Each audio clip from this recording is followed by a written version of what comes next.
Hello Cancer, Sun, Moon, Rising, and Venus signs. Kamusta kayo? Sana po'y nasa mabuti kayong kalagayan. Welcome back po sa Star Tarot. At kung bago kayo rito, welcome din po kayo. Please subscribe, like, share my videos, and leave me a comment kung nakaresonate po kayo. Thank you.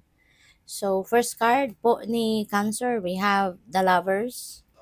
Ayan, so this is nice, this is beautiful energy when it comes to love life, no? The romantic relationships. Kasi po pwede na ang iba sa inyo, Cancer, is having a happy relationship. Pwedeng ganun, ano? Kung meron na kayong karelasyon, baka masaya, magandang samahan, no? Harmonious, talagang loving, sincere, ang ang pag-iibigan ninyo, kaya pwede na ang iba sa inyo baka papunta na kayo sa pagle-level up ng inyong commitment din with your person. So pwedeng um, meron dito mag-aasawa na, magpapakasal na, or magsasama na sa isang bubong, yung ganun. For those of you who are single naman, Cancer, baka ma-meet nyo na ngayon si twin flame ninyo, si soulmate ninyo, at baka makapasok na kayo ngayon sa romantic relationship, no? So, pwedeng ganun din ang ganap dito. So, good for you. So, we have strength. Ayan, si strength energy naman, possible na ang iba sa inyo rito kailangan ng lakas ng loob. You know, maybe you need inner strength, no, for you to be able to surpass mga problema. Baka may mga problems sa pinagdadaanan ng iba sa inyo. So lakasan mo lang ang inyong loob, tibayan mo ang inyong dibdib at malalagpasan mo 'yan. Kasi 'di ba, wala namang pagsubok, no, na walang solusyon. Wala namang pagsubok na hindi natin kayang lagpasan. Okay? Kaya lakasan mo lang ang inyong loob. Ayan, Cancer, ang saya, ang ganda, 'di ba? We have the Nine of Cups. So this is, falling in love talaga. So maaari talaga ng iba sa inyo rito papasok sa love and romantic relationship. Ang iba sa inyo talagang magkakaroon ngayon ng magandang relasyon, talaga na magiging masaya, pupuwedeng mag-level up na yung relationship, so magiging masaya talaga kayo.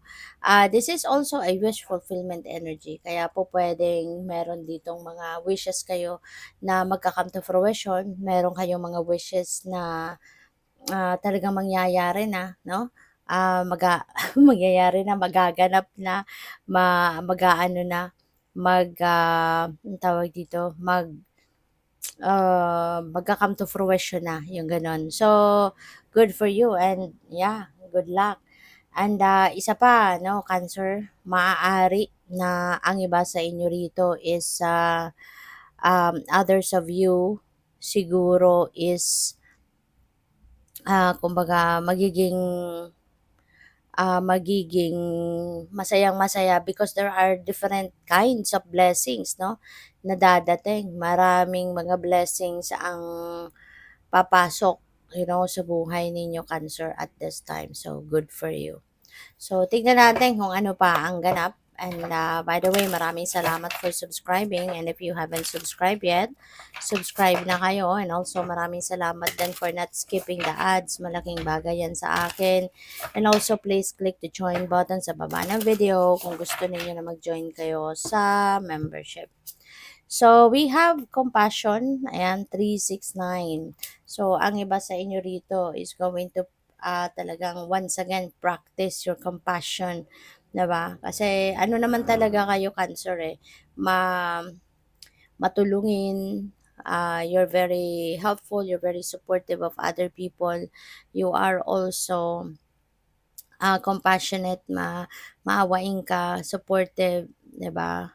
Um, Kaya muli, 'no, maaaring 'yan ay ipapakita mo, you're going to display that compassionate heart of yours, sa ngayon. Maaaring may mga tao talaga na umaasa sa'yo, 'di ba, humihingi ng tulong, ganyan, in any way, shape, or form. So, we have adventure, 1414, Cancer. Maaari ng iba sa inyo is up for adventure. Pupuwede na ang iba sa inyo rito is going to, um going somewhere. Baka kayo ay merong lakad, may pupuntahan, and maaari no yung adventure na 'to, um, maaari na yung bagay na 'to is you've never done before, or hindi mo pa 'to nasusubukan, hindi mo pa nagagawa, ganyan. Kaya ayun 'no, this is an adventure para sa'yo. So what else? We have angel number 888. Yan, ang ganda, abundance. Tapos dito meron kayong swerte, 'di ba? So you're definitely going to be abundant and prosperous.